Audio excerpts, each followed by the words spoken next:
అంత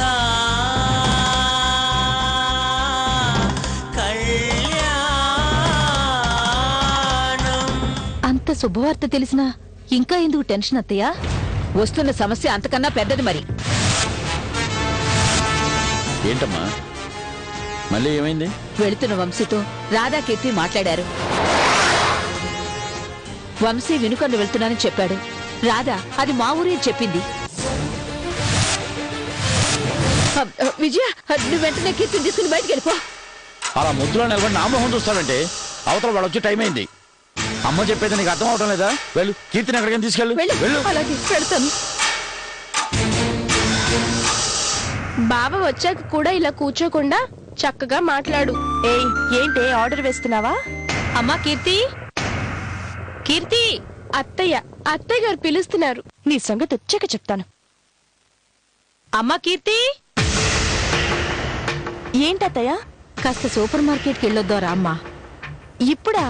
ఆహా, ఇప్పుడే వెళ్ళాలి. అత్తయ్య అది లేదమ్మా, నేను చెప్తున్నాను కదా, రా తొందరగా వెళ్ళొచ్చేద్దాం. రామ్మా.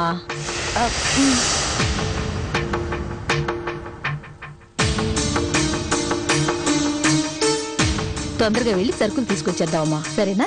అది కాదత్తయ్య, రాదొక్కతే పైనుంది. అమ్మమ్మ చూసుకుంటుందమ్మా, తొందరగా వెళ్ళొచ్చేద్దారా. పద రామ్మా, తొందరగా రా.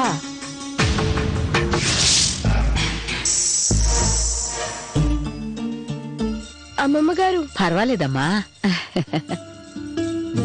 చిన్న వయసులోనే చాలా పెద్ద మనసున్న దానివి. ఏం చేసినా నీ గురించే ఆలోచన ఎక్కువైపోయింది. కాసేపు నీతో కూర్చుని మాట్లాడదామని వచ్చాను.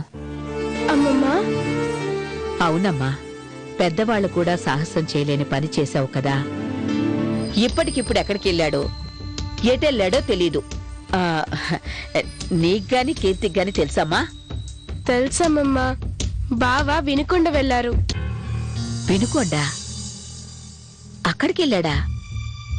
అక్కడికెందుకు వెళ్ళాడు వీడు? అంటే ఆ ఊరు మీకు తెలుసా అమ్మమ్మా? ఎందుకు తెలీదు? ఆ ఊళ్ళో కేశవులని ఒక త్రాష్టుడున్నాళ్లే. బతికున్న కూతుర్ని క్వార్టర్ బాటిల్ కోసం కాటికి పంపించే కసాయి వెధవమ్మా.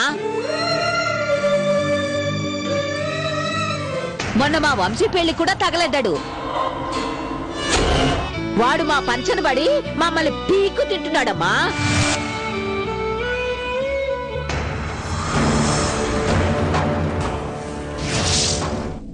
ఏంట్రా చెప్పా పెట్టకుండా ఎక్కడికెళ్ళావు? నానమ్మా, నేను రాత్తో మాట్లాడాలి. నువ్వు 2 నిమిషాలు బయటికి వెళ్తావా? సరేరా, ఉంటానమ్మా. ఏదైనా కావాలంటే కీర్తి లేదని మొహమాట పడకు, నన్ను అడుగు.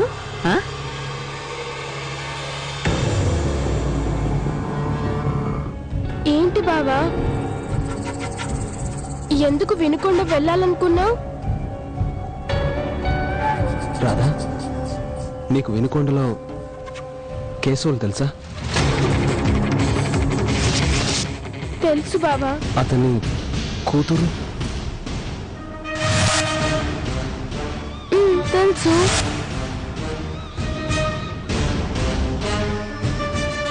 ఇప్పుడు అతని కూతురు ఎలా ఉంది? ఆ పిల్లకేం బావా, చాలా సంతోషంగా ఉంది. అంటే బతికే ఉందన్నమాట.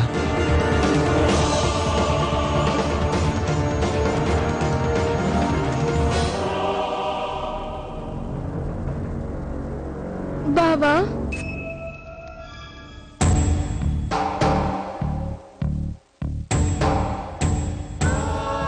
కేశవ్లు మంచివాడు కాదు బావా.